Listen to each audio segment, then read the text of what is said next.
Episode की शुरुआत में हम देखते हैं कि मिस हाशिरा ग्योको की कैद से आजाद हो जाता है और सोचता है मेरा शरीर सुन्न हो गया है, ये सब इन नीडल्स की वजह से है। एक आवाज सुनाई देती है जो उससे कहती है तुम ये कर सकते हो म्योचिरो, चलो उठो। और तब हमें म्योचिरो का पास दिखाया जाता है। तब मिस हाशिरा हमें बताता है कि ये आवाज तो मेरे फादर की है। अब मुझे याद आया, वो एक लकड़हारे थे और मैं भी उनकी मदद किया करता था और मुझे उनकी मदद करना बहुत अच्छा लगता था। और यहाँ हम देखते हैं मिस हाशिरा की माँ बहुत बीमार होती है। तब मिस हाशिरा अपनी माँ को कहता है माँ चिंता मत करो, फादर जल्दी ही दवाई लेकर आ रहे हैं। और तब मिस हाशिरा अपनी माँ की सेवा करने लगता है और उनसे उनका हाल पूछता है। पर हम देखते हैं उसकी माँ की तबीयत बिगड़ती ही जा रही होती है। और तब यहाँ मिस हाशिरा के फादर भरी बारिश में जड़ी बूटी को ढूंढ रहे होते हैं और जैसे ही वो जड़ी बूटी को पकड़ने लगते हैं उनका पैर फिसल जाता है। और तब मिस हाशिरा हमें बताता है और उस दिन मैंने अपने माता पिता को खो दिया और मैं 10 साल की छोटी सी उम्र में अनाथ हो गया। पर रुको, मैं 11 साल तक अकेला नहीं था, मेरा एक ट्विन ब्रदर भी था जिसका नाम योचिरो था। और तब यहाँ काम करते हुए योचिरो कहता है लोगों का कहना है कि दया से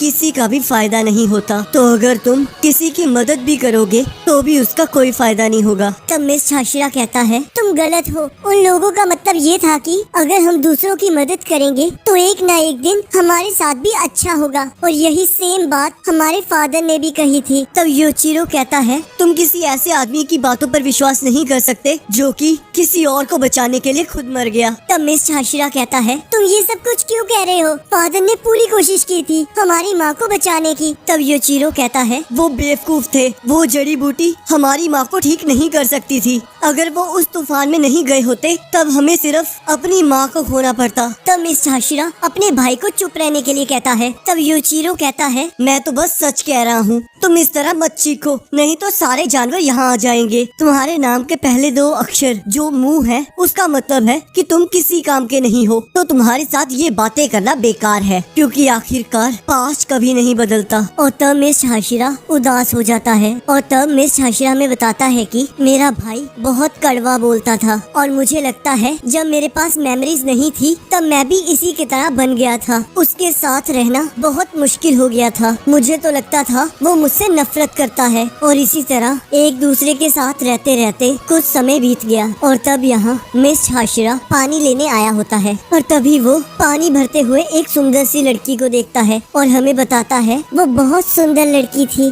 पहले तो मुझे ऐसा लगा जैसे कि वो बीस्ट ट्री की स्पिरिट है। आपकी जानकारी के लिए बता दूं, बीस्ट ट्री रीबर्थ और न्यू बिगनिंग का प्रतीक है। और तब मिस हाशिरा में बताता है उसने बताया कि वो मास्टर की बीवी है और वो यहाँ एक ऑफर लेकर आई है, पर आखिर में मेरे भाई ने उन्हें बुरा भला कह के वहाँ से निकाल दिया। और तब यहाँ मिस हाशिरा अपने भाई को कहता है ये तो कितनी मजेदार बात है, उसने कहा कि हम एक तलवारबाज के वंशज हैं, हम उस ब्लड लाइन से बिलोंग करते हैं जो कि फर्स्ट ब्रीथिंग टेक्निक यूज करते थे। तो योचिरो कहता है इसका हमसे कोई लेना देना नहीं है, तो जाओ जाकर काम करो। तब मिस हाशिरा कहता है चलो ना जाके तलवारबाज बनते हैं। ये विश्वास करना कितना मुश्किल है कि हमारी दुनिया में डीमंस भी एग्जिस्ट करते हैं और हम किसी के काम भी आ सकते हैं। तो चलो फिर उन लोगों की मदद करें जिनको डीमंस ने हर्ट किया है। तब उसका भाई गुस्से में कहता है आखिरकार तुम कर ही क्या सकते हो, तुम तो अपने लिए चावल तक नहीं बना सकते और तुम तलवारबाज बनना चाहते हो और लोगों की मदद करना चाहते हो। बेवकूफ बनना बंद करो, तुम सच में फादर और मदर की तरह हो, तुम बहुत ज्यादा पॉजिटिव हो, पक्का तुम्हारे दिमाग के साथ कुछ गलत हुआ है। तुम बिल्कुल माँ की तरह हो, वो भी हमेशा काम ही करती रही और बाद में बीमार हो गई और हमारे फादर ने भी सेम ही किया, वो भी इतने तूफान में उस जड़ी बूटी को ढूंढने चले गए। मैंने उन दोनों को रोकने की बहुत कोशिश की पर फिर भी उन्होंने मेरी बात नहीं सुनी।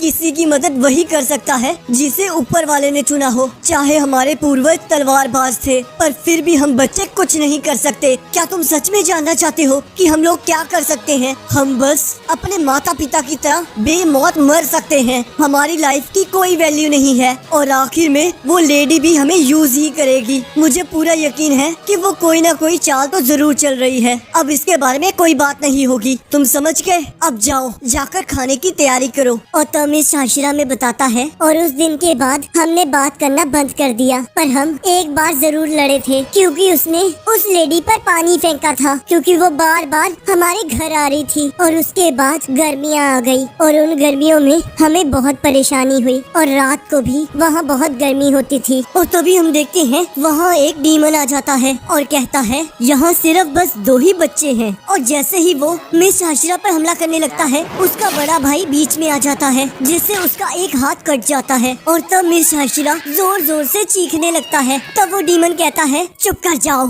इतना मत चिल्लाओ, तुम्हारे जैसे गरीब लकड़हारे किसी काम के नहीं हैं। चाहे तुम इस दुनिया में रहो या ना रहो, इससे कोई फर्क नहीं पड़ता। और तब मिस हाशिरा में बताता है और उसके बाद मुझे सब कुछ लाल दिखाई दिया। उस टाइम वो गुस्सा था जो मैंने पहले कभी महसूस नहीं किया था और मुझे उसके बाद का कुछ भी याद नहीं है। और अभी भी इस बात पर विश्वास करना मुश्किल है कि वो डरावनी चीख मेरे गले से आई थी। और जो अगली चीज मुझे याद है वो ये है कि वो डीमन मर रहा था पर वो तड़प रहा था, क्योंकि उसका सिर क्रश होने के बावजूद वो मर नहीं पा रहा था। और जैसे ही सुबह हुई वो डीमन जल के राख हो गया और फिर मुझे कुछ फील नहीं हुआ। मैं बस यूचिरो तक जल्द से जल्द पहुंचना चाहता था, पर मेरी बॉडी मेरा साथ नहीं दे रही थी। और थोड़ी देर बाद मैं बहुत मुश्किल से अपने घर तक पहुंचा और यहाँ यूचिरो कह रहा होता है, भगवान प्लीज कम से कम मेरे भाई को तो बचा लो। वो मेरी तरह बिल्कुल नहीं है, उसका दिल बिल्कुल साफ है। वो लोगों की मदद करना चाहता था पर मैंने उसे रोका। ये सारी मेरी गलती है। अगर आपको किसी को सजा देनी ही है तो मुझे दो, मैं ये पहले से ही जानता था। और सच ये है कि म्यूचिरो के पहले 2 अक्षरों का मतलब ऐसा पर्सन जिसकी कोई हद नहीं है। और तब हम यहाँ देखते हैं म्यूचिरो अपने डीमन स्लेयर माँ को अवेकन कर लेता है। और तब मिस हाशिरा कहता है mist breathing 4th form shifting flow flash,